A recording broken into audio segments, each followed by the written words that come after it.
Hello everyone, welcome back to the channel. I am Kris. Before we get started, this is 6 most disturbing pieces of lost media. Now is when I say before we get started.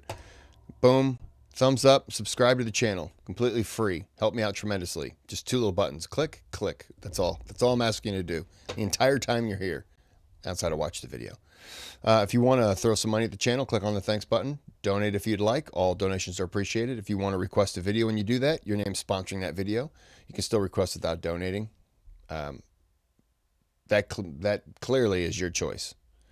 But the other 2 are free. Help me out. All right, let's get into the video. I should say 6 most disturbing pieces of lost media by Chilling Scares. I've done a few of their videos. Love the channel. Let's do it. Unsolved Mysteries Lost Episode. On July 9th, 2024, one Reddit user made an extremely unsettling post on the RBI, or the Reddit Bureau of Investigation subreddit, which read, "Help finding a TV episode to possibly solve a murder. I've spent years and hours through Google trying to locate this and was advised you guys might be able to help. Trying to find what rerun episode of Unsolved Mysteries aired on a specific date/location that I'm convinced had a story of my ex-husband murdering a couple. I was at a hotel in Bakersfield, California on August 17, 2000, and at 11 p.m. they had a rerun of Unsolved Mysteries on the TV. I have no idea what station would have played it. I'm watching them talk about a situation where a smooth-talking stranger gets himself invited into their home, etc. I jokingly kept thinking to myself, yeah, I know someone smooth like that. This person ended up murdering the couple. Fast forward to the end and they show a sketch. I literally sat up in the bed. It was my ex. Yes, he would have been capable of that, and I believe he would have been driving through that area around that time, angry that I just left him." The user also mentioned that they had already contacted the show but hadn't received any answers from them. And despite years of looking online, they haven't found any clues. Now, my first assumption when I came across this post was that it was nothing more than a hoax created by the user. After all, the idea of someone stumbling upon their ex-husband's involvement in a murder during a late-night rerun of a TV show feels almost too cinematic. Maybe they had a flair for dramatics, or maybe they were just a fan of lost media. So they crafted their own dark tale with a personal twist that would leave the readers yearning for an update that would never come.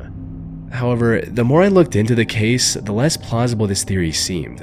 For starters, I looked through their posts and comment history on Reddit and didn't find a particular interest in lost media, horror, or anything of that nature. The account was also created back in 2018, so it wasn't created recently to fabricate this bizarre story. More importantly, the details given in the post seem a bit too specific to be something the original poster just made up. I went through old TV schedule guides from around that time, and sure enough, a rerun of Unsolved Mysteries did air on the live channel on the 17th of August 2000 at around 8 p.m. But if the Reddit user is telling the truth, how did an entire episode of such a popular and well-documented TV show just vanish into thin air? Especially since the whole show is now available on YouTube, and yet there's no sign of an episode matching their description. The closest case I found was from a 1994 episode about the disappearance of Jonathan Francia. The investigators working on this case were able to create a sketch of the potential suspect, and it was a man with a long face and a cowboy hat. This did match the description the Reddit user gave in a comment about the sketch they saw on TV. However, this is where the similarities ended between the 2 cases. To make matters even more puzzling, another person claimed to remember something similar in a comment reading, "I have a vague recollection of this episode as well. I'm going to go through the episodes I've watched on Unsolved Mysteries on YouTube and see if I recognize it." Unfortunately, despite rewatching all of the available episodes, they didn't find anything about the mysterious case either. Though, it's entirely possible that Unsolved Mysteries changed parts of their episode after its rerun in August of 2000. As Redditor Rob Frey mentions in their comment, "The reason why it might be so hard to find and why you can't just watch old episodes to find it is the segment may have been changed from what was originally aired. Unsolved Mysteries used to edit segments as new information came forward, especially after a case was officially solved. If they caught the guy who did it, they may have removed a lot of the information from the case that made you think it was your ex, especially information that was completely speculative or a red herring. As an example, I remember they had a really good segment about a murder in a family who owned a U-Haul, and it went into a lot of the family infighting and drama, and there was at least an implication that a family member was most likely to blame. When they caught the guy and it turned out to be a random breaking and entering, they cut all of the family drama stuff out of the segment and added an update that the case was solved. The only potential flaw in this theory is that if Unsolved Mysteries changed that episode because the case was quote-unquote solved, the Reddit user would have likely learned about their ex getting arrested, but that didn't happen. From what I've seen, the most likely theory is that maybe they saw the sketch on some other crime show and are simply misremembering it as a part of the Unsolved Mysteries episode after so many years. Maybe it's 11 o'clock at night, you're laying in bed, you're half dozing off, you nod off, you wake up, you see a sketch of somebody, and you're like, oh my gosh, that looks like my ex. And then it's over. Possible, sure. This would explain why no one was able to find the hint, despite scouring every episode of the show from its conception. However, if this turns out to be true, it would also make searching for what they saw on TV that night exponentially more difficult. Unfortunately, unless someone finds concrete evidence, we have no way of confirming or disproving any of these theories. That being said, if this lost media is ever uncovered by people on the internet, it could help authorities solve a decades-old crime and catch the suspect. Easily available explosive. During the 2016 Silicon Valley Comic-Con, one of the hosts of Mythbusters, Adam Savage, was doing a panel answering questions from fans of the show. Near the end of the panel, someone asked him about the biggest disaster he's experienced on Mythbusters. What is the biggest disaster that you've ever had behind the scenes filming Mythbusters? Now, this fan was likely expecting something tame, like a crew member spilling something, or one of the devices they built breaking before they could film the episode, something of that nature. However, no one could have anticipated the answer Adam gave for this simple question. Wondering how specific to get. The biggest disaster we had was Cary Grant and Tori were investigating a easily available material and its supposed explosive properties. What they found out was so explosive that we destroyed the footage and agreed never to say what we learned. The material they discovered was so explosive and dangerous that they had to report it to DARPA, which is a research and development agency of the United States Department of Defense. Adam also quickly moved on to the next question, likely in an effort to avoid giving any hints about what this dangerous material could be. Following that panel, he refused to utter a single word about the last episode or the material that made them destroy the footage. That silence was held until the 20th of November 2023 when he uploaded a Q&A video on his YouTube channel titled, "These Mythbusters stories got scrapped due to danger." The first question in this video was someone asking about footage that was destroyed outside of Adam's control. At first, he gave a predictable answer, explaining how network decisions like cutting scenes to make room for advertisements had led to some lost content. But before moving on to the next question, he brought up the commonly available explosive again. And while he was careful not to drop any hints about what the material could be, he did go into more detail about why they decided to erase the footage from existence. We were looking at the purported explosive power of a commonly available material. And what we found was something so energetic when we executed it that we agreed to not talk about what we learned. Yeah. It was common enough, easy enough to implement, easy enough to execute that we were like, the world will not benefit from this knowledge. This is the reason you never saw a silencer episode from Mythbusters. Is a potato a good silencer? A pillow? A 2-liter bottle of soda? These are all really interesting questions. And silencers are fascinating technologically. But silenced rounds are not a benefit to humanity. This makes total sense considering Mythbusters had tens of millions of viewers from around the world. The show built its reputation on demystifying myths and delivering facts, no matter how surprising or dangerous they might be.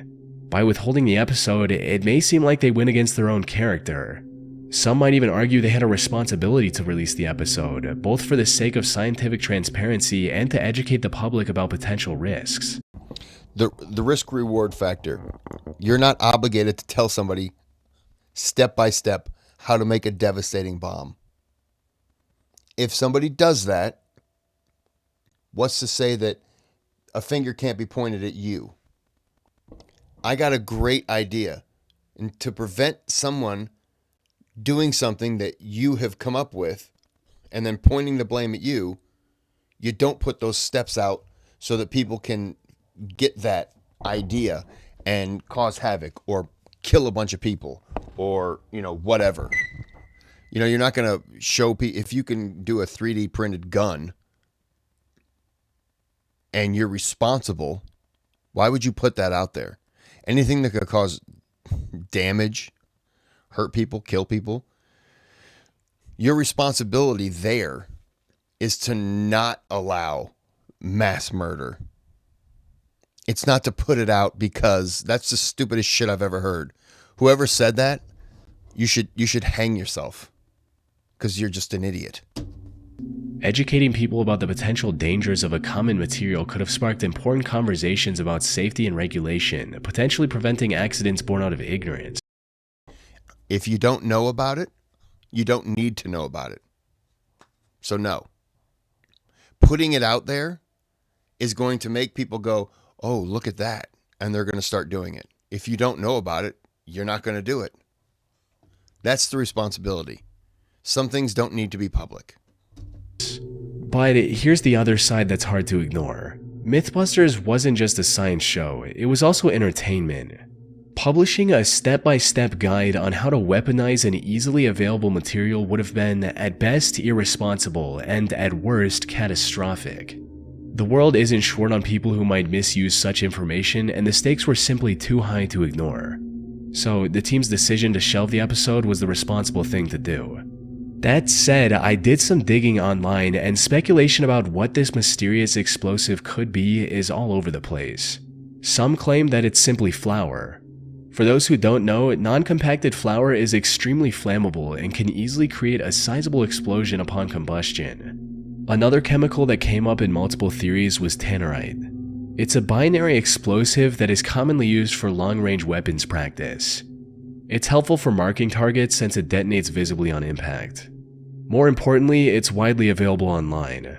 Someone can easily buy tannerite online for relatively cheap without any permit or verification. However, here's the problem with both of these theories. Neither material creates an explosive dangerous enough to justify the drastic steps the Mythbusters team took.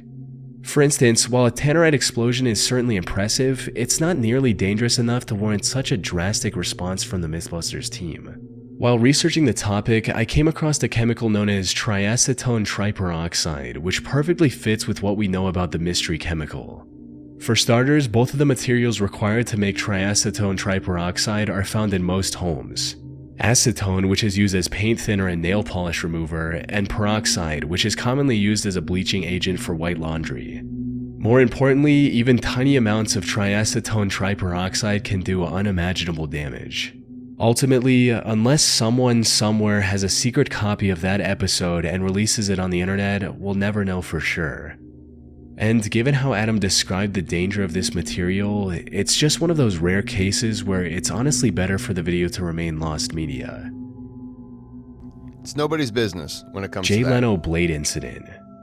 On April 14th, 2022, an anonymous user on 4chan's TV board mentioned a disturbing incident they remembered from an old episode of The Tonight Show with Jay Leno. They stated, "One time Jay Leno had a magician on his show and he was doing some sort of cut the lady in half trick. He starts to cut and the lady starts yelling for him to stop like she was actually getting cut or about to get cut, and they start helping her out. I have never seen or heard anything since and never been able to find the clip."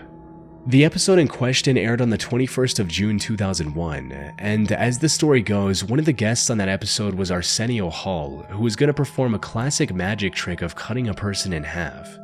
However, while he was performing the trick, something went horribly wrong.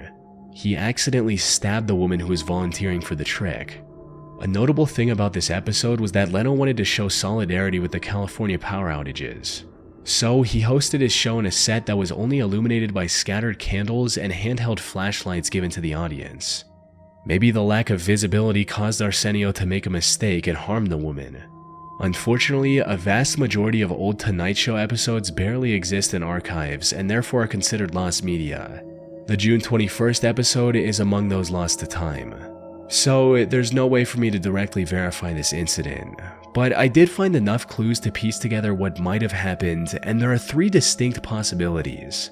First is that such an incident never actually happened and the 4chan poster was making it all up. However, this possibility doesn't hold up because I found old forum posts from 2001 where people were actively discussing the incident online after watching it. Like this person named Dan, whose post gives more details about what exactly went down.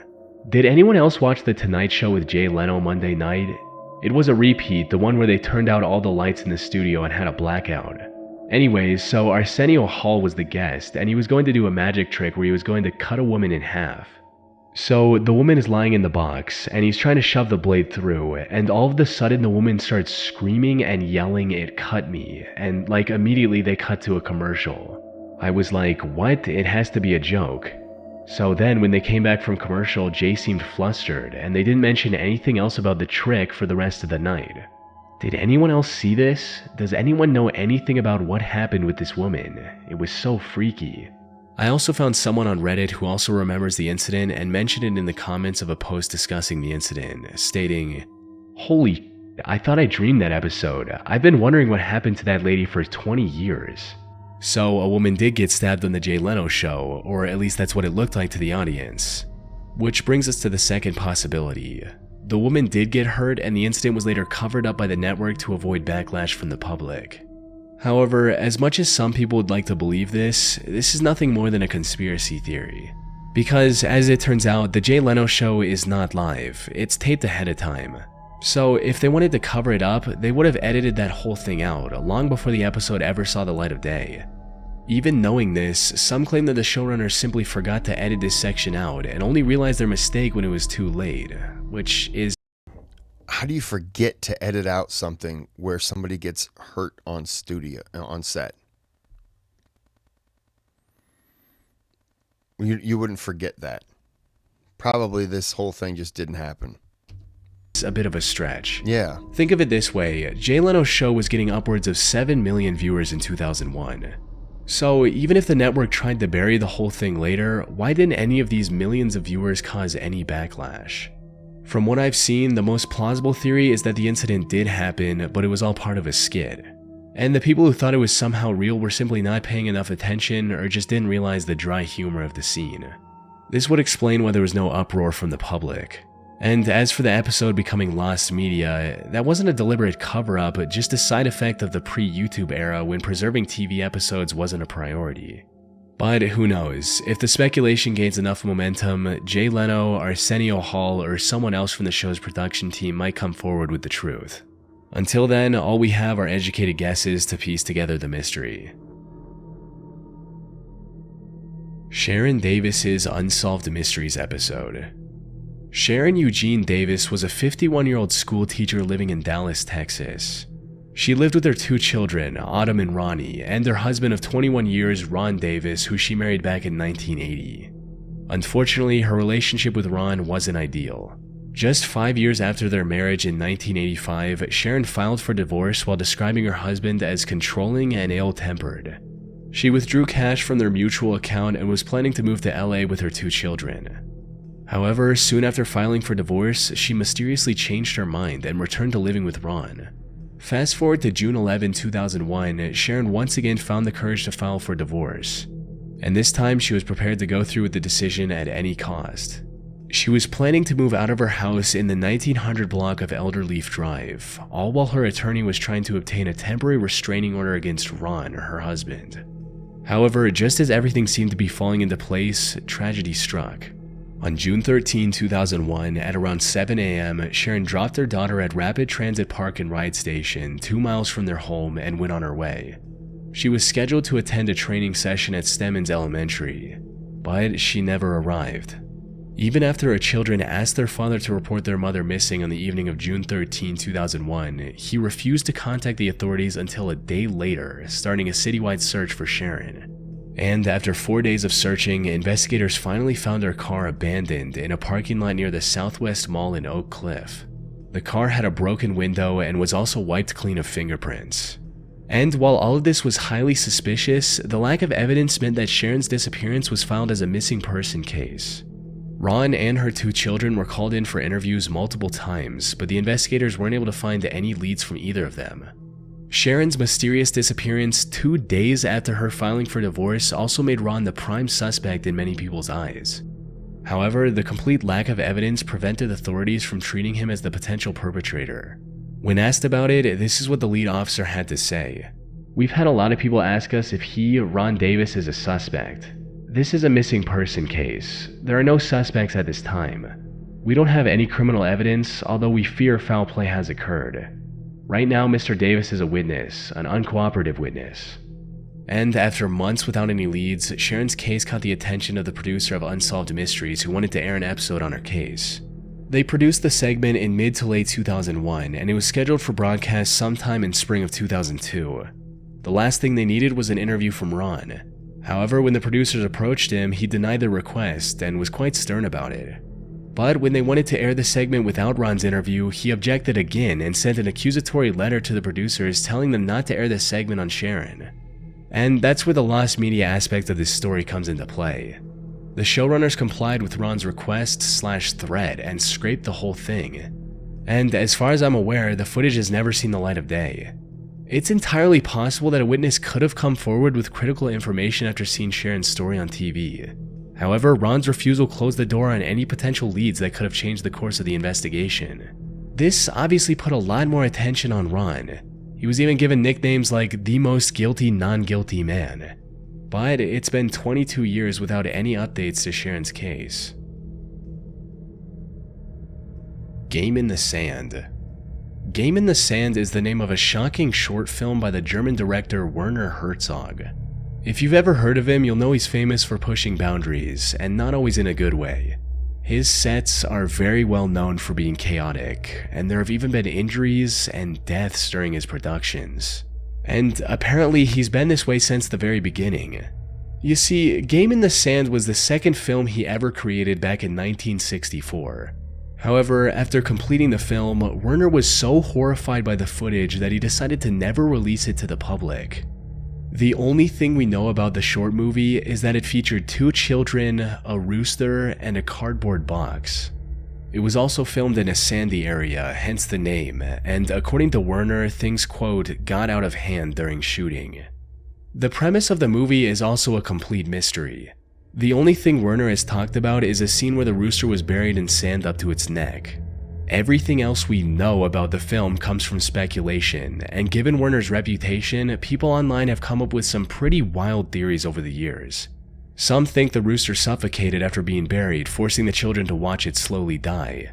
Others suggest the kids might have killed the rooster in a brutal way, either on their own or under Werner's instructions. This could explain why it was buried in the first place. Some have also speculated the opposite. Maybe the rooster injured the children with its sharp beak or claws, and Werner captured that on film.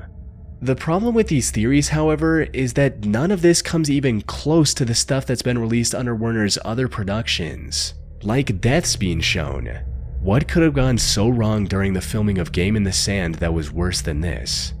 Of course, there's the possibility that Game in the Sand isn't real at all, just something Werner made up to add an air of mystery or create hype for his future projects. Unfortunately, we'll probably never know the truth. The identities of the children involved were never made public, and the film's composer, Uwe Brandner, someone who might have been able to shed some light on what really happened, passed away in 2018. So even if the short film is real, I highly doubt Werner would have a change of heart 60 years later and release it to the public. The Skyway Man. Ormer Locklear was an American daredevil stunt pilot who became popular in the early 20th century after doing the craziest plane stunt of his time. After footage of his stunt went viral across the country, Ormer was hired for a role in a pseudo-documentary film about stunt flights called The Skyway Man in April of 1920. Put simply, the film was like a collection of the craziest stunts Ormer could successfully pull off in a plane. Filming for the movie began on June 11, 1920 in the LA and San Francisco area. However, the stunts featured in the film were quite tough, including a church steeple being toppled by Locklear's aircraft and an aircraft-to-train transfer, both of which nearly ended in disaster. But despite the many close calls, Ormer and the other stunt pilots remained unharmed. It was soon time to record the last stunt of the film, which was relatively safe compared to what Ormer had done before. It was going to be a simple spin move that was filmed during the day with special camera filters to make it look like the whole thing was performed at night. However, when Ormer learned that the studio wasn't going to extend his contract beyond one film, he demanded to perform the stunt at night, likely as a desperate attempt to impress the producers. Unfortunately, this is where his luck ran out. On the 2nd of August 1920, Ormer and his longtime flying partner Milton Elliott took flight at night. To make the plane visible to the camera in the dark, the production crew illuminated it with massive arc lights. However, these lights were a bit too bright, so the crew was going to turn them off after the stunts just so Ormer wouldn't be blinded and he could land safely. Maybe it was negligence or simply bad luck, but the crew forgot to turn off the lights. And to everyone's horror, the plane crashed into the ground, killing both Ormer and Milton on impact. However, unlike today where such an accident would shut down even the biggest film productions, at the time Ormer's death became the selling point of the film. People flocked to the theater to see the breathtaking stunts and, more importantly, the uncut death footage of the lead stuntman. Unfortunately, the film has since been lost to time. We do have some evidence which proves that it was real, like a memorial for Ormer and Milton in the November 1920 issue of Screenland magazine. I also found a short review for the film from the same magazine issue which reads, Ormer Locklear's Last Picture, directed by James Hogan. Louise Lovely, now a Fox star, furnishes delightful support. Full of thrills and mid-air stunts, the best picture we've had. The Fox company is giving 10% of the profits of this picture to the families of Locklear and Elliott, who are killed while filming the final scene. As for the film itself, it's become lost media in the truest sense of the word. Over the last century, there have been multiple attempts to locate a copy. All have been unsuccessful. Wow. Yeah, that's nope, no interest in that at all. I wouldn't even want to stand on the wing if it were on the ground and not running for fear that I could fall off of it and hurt myself. Okay. Well, I hope you enjoyed the videos is a bad way to phrase it, but you understand what I'm saying. So until next time, have a good day, have a good night.